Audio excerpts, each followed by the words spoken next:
RJD के जो supremo हैं उनका कल्चर ही रहा है इस तरह के विरोध करना, किसी को गाली गलौज करना या किसी तरह के जो ढंग के जो नेता हैं उनको किसी तरह से आरोप लगा देना, ये उनके कल्चर में है। देखिए अब इन लोगों का जो जनाधार समाप्त हो रहा है, इस तरह से किसी न किसी मुद्दे को लेकर के, हिंदू एजेंडे को लेकर के इन्होंने भड़काने का प्रयास किया है। तो कहीं ना कहीं लगता है कि इन लोगों का जनाधार समाप्त हो रहा है, इसलिए देखते हुए कि हमारी सुनिश्चित हार है लोकसभा में, तो ये लोग जातीय हथकंडा अपना रहे हैं और धर्म के हथकंडा को अपना रहे हैं, लेकिन ऐसा कुछ से नहीं।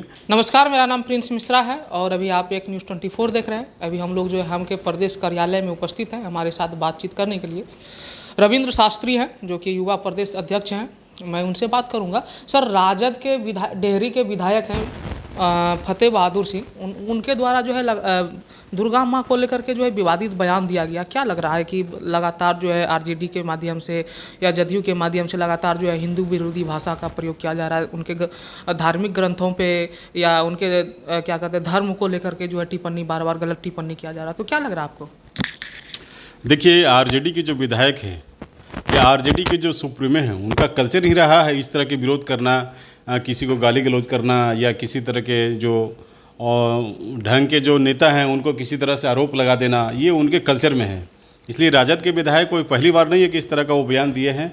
लेकिन सवाल है कि किसी धार्मिक को लेकर के, जैसे आप बता रहे हैं कि भाई वो गाली गलौज करने का दुर्गा माता जी को उन्होंने काम किया है, तो देखिए कहने का मतलब ये है कि कोई किसी में आस्था रखता है और न रखता, वो अलग बात है। हो सकता है कि हम आस्था नहीं रखते हैं, लेकिन किसी को गाली देने का किसी को राइट नहीं है, क्योंकि सीता माता और दुर्गा माता में पूरे देश को आस्था है, इसलिए किसी का आस्था के साथ खिलवाड़ आप नहीं कर सकते हैं। फतेह बहादुर सिंह तो कह रहे हैं कि वो जो है काल्पनिक है और मर्यादित बयान भी दिए हैं, तो क्या लग रहा है कि कहीं ना कहीं जो है ये फेम पाने का कोशिश किया जा रहा है या लाइमलाइट में आने का, मीडिया में आने का वो उनका एक जरिया बना लिया है कि हिंदू ग्रंथों पे जो है, हिंदू धर्म पे जो है बयान दो और फेम पाओ?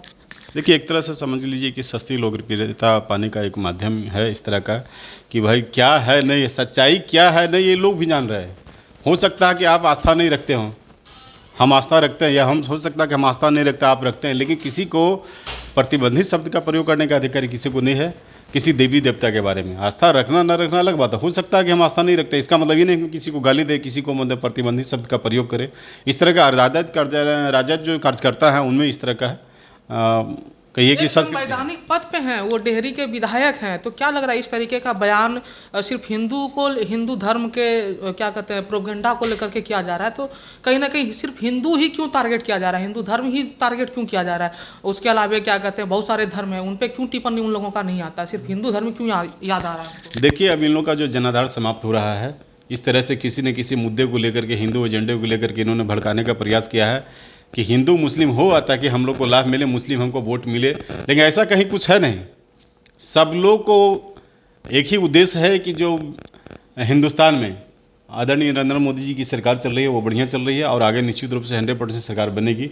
ये लोग के एजेंडे से किसी को कोई मतलब नहीं है। ये लोग सस्ती लोकप्रियता पाने के लिए इस तरह का हरकतें अपना रहे हैं लोग। अरे हम आखिरी सवाल लेंगे सर, जिस तरीके से जातीय गणना को लेकर के जो है सबसे ज़्यादा समुदाय जो है मुस्लिम को दिखाया गया, उसके बाद यादव को दिखाया गया, लेकिन ऐसा क्यों नहीं हो रहा है कि जो है मुस्लिम समुदाय पे उनके धर्म को लेकर के किसी भी प्रकार का विवादित बयान सिर्फ हिंदू को ही टारगेट क्यों किया जा रहा है? तो कहीं ना कहीं ये जो है वोट बैंक या अन्य राजनीति के फायदे के लिए जो है इस तरीके का किया जा रहा है। अगर हिंदू अगर नाराज होते तो क्या लगता है कि मुस्लिम समुदाय के सिर्फ वोट करने से क्या बिहार में सरकार वो बना लेंगे?